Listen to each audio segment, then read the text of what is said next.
Hi friends, स्वागत है एक और नया वीडियो में। 4 जून लोकसभा चुनाव का रिजल्ट आ चुका है। क्या सच में कोई ईवीएम मशीन हैक किया जा सकते हैं या नहीं, चलिए इसके बारे में हम आगे बताएंगे। पहले समझ लेते हैं इस ईवीएम मशीन काम कैसे करते हैं। हमारे देश में कुल मिला के 97 करोड़ वोटर है। इतने ज़्यादा संख्यक लोगों को अगर एक साथ वोट कराया जाए बैलेट पेपर में तो कई सारे दिक्कतें होते हैं। एक तो इसमें बहुत ज़्यादा मात्रा में पेपर्स की ज़रूरत होती है, जिस वजह से हज़ारों संख्यक पेड़ काटने पड़ते हैं। इसके अलावा भी इतने सारे पेपर्स को काउंट करने के लिए हज़ारों संख्यक इंसान की ज़रूरत होती है और टाइम भी बहुत ज़्यादा लगते हैं। इसके अलावा भारतवर्ष में सिर्फ एक बार इलेक्शन नहीं होते हैं, पूरे साल भर में कोई ना कोई राज्यों में कहीं ना कहीं पर्याय का चुनाव होते ही रहते हैं। अगर सिर्फ बैलेट पेपर में ही वोटिंग कराया जाए तो इलेक्शन बहुत ज़्यादा कॉम्प्लिकेटेड हो जाते हैं। इसी प्रॉब्लम को सॉल्व करने के लिए ही ईवीएम मशीन लाया गया है। लेकिन कुछ शिकायतें आते हैं कि इसमें भी कई सारे शॉर्टकमिंग्स है। इसीलिए 2014 की इलेक्शन से ईवीएम के साथ और एक मशीन जोड़ दिया जाता है जिसका नाम है वीवीपैट मशीन। वीवीपैट मशीन आने से पहले वोटर्स अपने फेवरेट कैंडिडेट का बटन दबाते थे, फिर अपने मन ही मन विश्वास करना होता था कि उनका फेवरेट कैंडिडेट को ही वोट मिल चुका है। लेकिन वीवीपैट मशीन आने के बाद आप वोटर्स देख भी सकते हैं जिनका बटन दबाया है उनका वोट मिला है या नहीं। जब भी कोई वोटर वोट डालते तो वीवीपैट में एक स्लिप आते हैं और इस स्लिप 7 सेकंड तक देख सकते हैं। वीवीपैट को लेकर टोटल 3 यूनिट आपस में कनेक्ट रहते हैं। पहला है बैलेट यूनिट जिसमें सारे कैंडिडेट्स का नाम रहते हैं जिसमें आप वोट डालते हो। दूसरा है वीवीपैट जिसमें आप वेरीफाई कर सकते हो किसको वोट गया है। और तीसरा है कंट्रोल यूनिट। ये यूनिट वोटर के पास नहीं रहते हैं बल्कि ये यूनिट रहते हैं प्रिसाइडिंग ऑफिसर के पास। यही यूनिट हर एक चीज़ नियंत्रण करते हैं। जब भी कोई वोटर वोट देने आते हैं तो प्रिसाइडिंग ऑफिसर इस यूनिट पे एक बटन प्रेस करते हैं जिससे बैलेट यूनिट एक्टिवेट हो जाते हैं। बैलेट यूनिट एक्टिवेट होने के बाद सिर्फ एक बार ही वोट डाला जा सकते हैं। इसके बाद अब मशीन ऑटोमेटिक डीएक्टिवेट हो जाते हैं। इसीलिए कोई वोटर आके एक से ज़्यादा वोट नहीं डाल सकते हैं।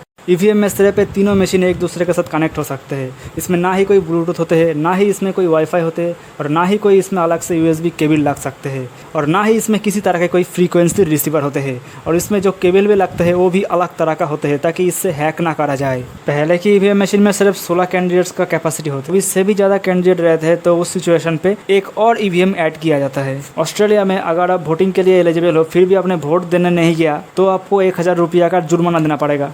भारत में सारे EVM machine Bharat electronics limited और electronics corporation of India limited बनाते हैं। जब इलेक्शन का टाइम आता है तब पूरे भारत में भारत इलेक्ट्रॉनिक्स से सारे डिस्ट्रिक्ट हेडक्वार्टर्स के स्ट्रांग रूम में ईवीएम मशीन को भेज दिया जाता है। ये सब स्ट्रांग रूम बहुत ज़्यादा सिक्योर होते हैं। हर तरफ सर्विलेंस कैमरा लगा हुआ रहता है और स्पेशल सिक्योरिटी भी रहते हैं। अच्छा, यहाँ पे बता दूँ, हर एक ईवीएम मशीन में अलग अलग सीरियल नंबर्स होते हैं। इसी नंबर्स की बेसिस पर कंप्यूटर रैंडमली सिलेक्ट करते हैं कौन सी ईवीएम कौन सा बूथ पर जाएगी। जब सारे ईवीएम मशीन डिस्ट्रिक्ट हेडक्वार्टर के स्ट्रांग रूम में लाया जाता है तब इलेक्शन ऑफिसर्स के साथ साथ पार्टी का रिप्रेजेंटेटिव भी उपस्थित रहते हैं। फिर सभी के उपस्थिति में स्ट्रांग रूम को लॉक किया जाता है। इसके बाद इसमें किसी को भी घुसने का अनुमति नहीं रहता है। इसके साथ साथ इस स्ट्रांग रूम पे कंटिन्यूअसली लाइव रिकॉर्डिंग भी चलते हैं और ये रिकॉर्डिंग कोई भी पार्टी का मेंबर आके चेक कर सकते हैं एनी टाइम। फिर जब इलेक्शन करीब आता है तो डिस्ट्रिक्ट हेडक्वार्टर्स की स्ट्रांग रूम से लाया जाता है कॉन्स्टिट्यूएंसी के स्ट्रांग रूम में। फिर कॉन्स्टिट्यूएंसी के स्ट्रांग रूम में भी फिर दोबारा से सेम प्रोसेस फॉलो होता है। इसके बाद इलेक्शन के दिन टाइट सिक्योरिटी के साथ सारे ईवीएम को हर एक बूथ में पहुंचाया जाता है।